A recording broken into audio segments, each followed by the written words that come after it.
What's up everybody, welcome back to another video. In today's video I'm going to be going ahead and comparing which of the guns are better between the Lockwood and the tiers. Now I know recently there's been a big resurgence of Lockwood users, and I've been one of those players myself that have gone ahead and used the Lockwood. The Lockwood has been broken in my opinion, and for me personally I just enjoy it better running around with a shotgun than running around with a dual wield pistol. But today I'm going to be going into detail and seeing which gun is actually way better in terms of damage, in terms of ammo, in terms of what level is required to unlock it and to unlock the max level so you can get all the attachments that you need. But before we get into the weapon comparison, I just want to say thank you for all the support that you guys have been showing me on the channel. If you want to enjoy and see more videos like this, hit that like button and subscribe. If you don't have to, you don't want to, but it's always appreciated around here. Anyways, let's get straight into the list. So the first thing that we're going to be taking a look at when it comes to these weapons are going to be the levels. Now we're going to be looking at these first because the levels to the guns make a big factor, because it's certain attachments that make these guns really good. So without these attachments, there's no really point of running these weapons. So to start it off, we're going to be taking a look at the tiers. So the tiers have a base weapon level of 27,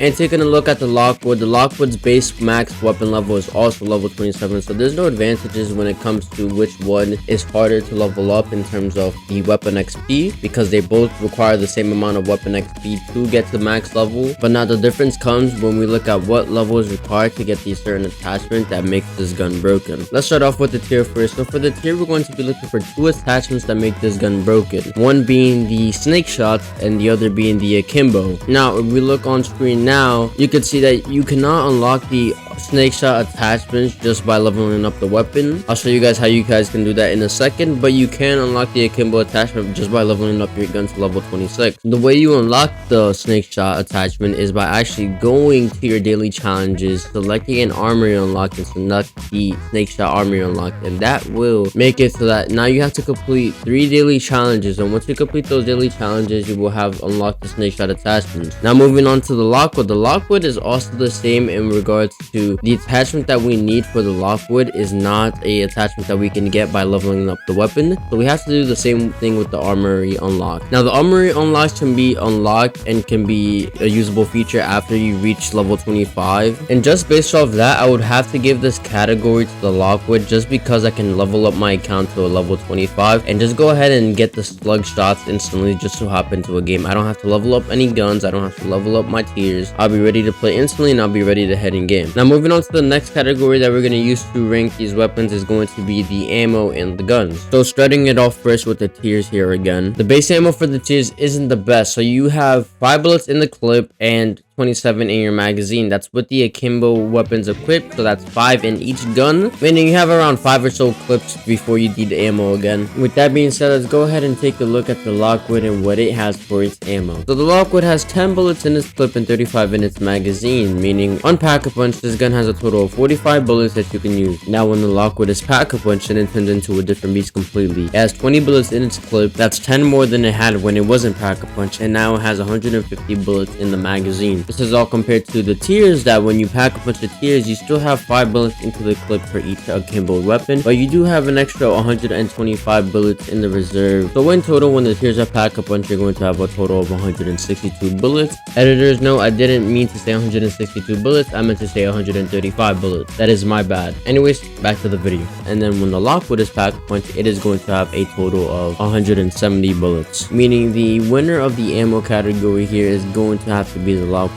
I'm going to give it to the Lockwood just because it has a tad bit more ammo than the tiers do. But let's get into the most important part, which is going to be the damage. So to test these weapons, I'm going to be using a legendary ether tool wrench on both these weapons, and I'm just going to run around in the tier 1, tier 2, tier 3 zones. I'm going to go ahead and shoot at some bosses, shoot at some zombies, and shoot at some AI and see which gun does more damage, which one kills enemies quicker, and which one can get the job done faster. So with the legendary ether tool on with the Lockwood, easily we one-shot these tier 1 zombies. We should have known that. Same thing with the tiers. I was noticing that with the tiers though, if my bullet wasn't fully connecting with the zombie, it was two-shotting it, but nothing serious. So I'm just gonna go ahead and say it's a one shot. Now moving on to the tier 2 zombies, here's where we see a little bit more of a change in damage between both of the guns. So for the Lockwood actually 2 to 3 shot the zombies, Sometimes it's 2 shots when the zombies don't have any armor, and then when the zombies do have light armor, it 3 shots them. Now the tiers 3 to 4 shot the zombies. Sometimes it's very inconsistent, like I said before, in the tier 1 zone, so you might end up having to 5 shot the zombies to kill them. But at the same time, we could let it slide because the gun is a kimbo, so we shoot both of the guns at the same time. It's technically an instant kill, so it's just pros and cons when it comes to it. Now I did go ahead and try this with the AI, the mercenaries around the map, and it just did the same amount of damage for both guns, so there wasn't really a difference here. I'll probably have to give the AI to the tiers because you have 2 akimbo, so you do more damage in a smaller time frame. Same thing with the boss zombies. It all just depends on what boss zombie you're going against, and even so, I would give it this one to the tiers because the tiers you do have 2 akimbo weapons, so you can shoot faster out of it. And for the last test, the tier 3 test, so I didn't spend a lot of time in the tier 3 since I actually ended up dying, but in the little time that I was in there, I figured that the tiers actually did the most damage. I shot